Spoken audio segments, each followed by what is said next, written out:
New rule. I only learn about Islam from its most popular recent convert. Islam's most popular recent convert is Andrew Tate, aka the Tater.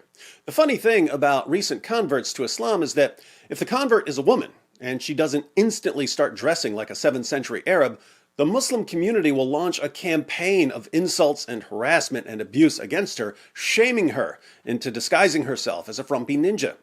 But if the convert is a man, he can carry on as if nothing has changed, especially if he's famous. He can walk around shirtless, he can drink alcohol, he can eat whatever he wants, sleep with whomever he wants. The Muslim community won't care because he's a man and famous. This leads me to think that Islam may have a disturbingly low view of women, but I can't be sure about that because for the past 2 decades, westernized Muslims have been telling me that Muhammad was the greatest feminist who ever lived. I'm so confused.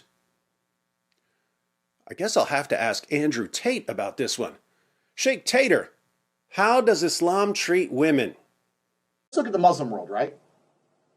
People have their faces covered. A lot of the women have their faces covered. You know what happens when you cover someone's face? What? You dehumanize them.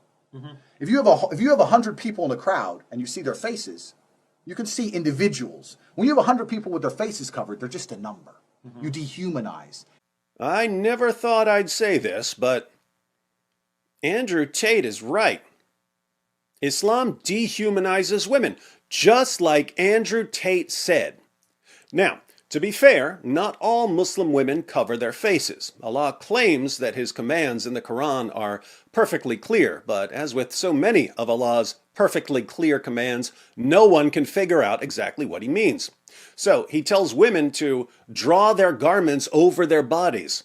But there are different ways to draw a garment over your body. If I say I'm going to draw this t-shirt over my hand, well, there, I've done it, even though you can still see my hand.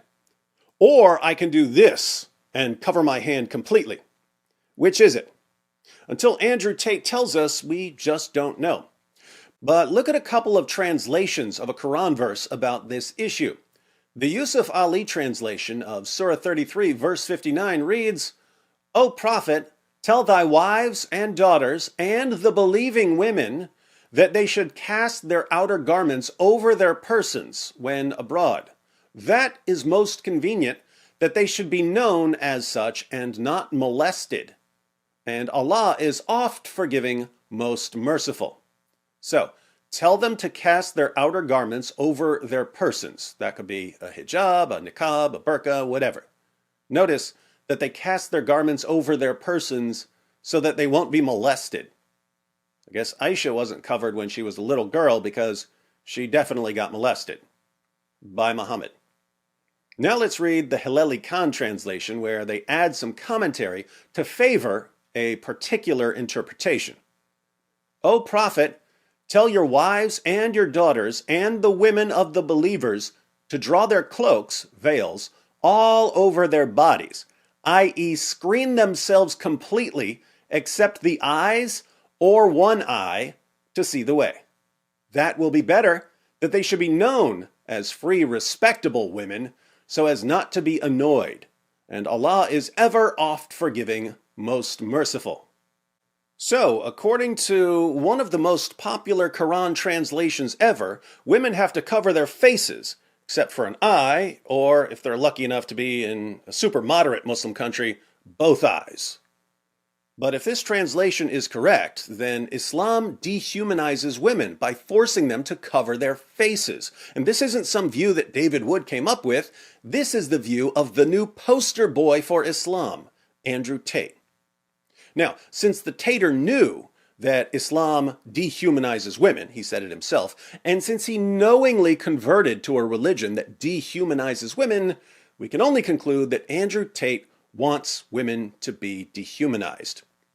And if he wants to dehumanize women, looks like he's in the right place.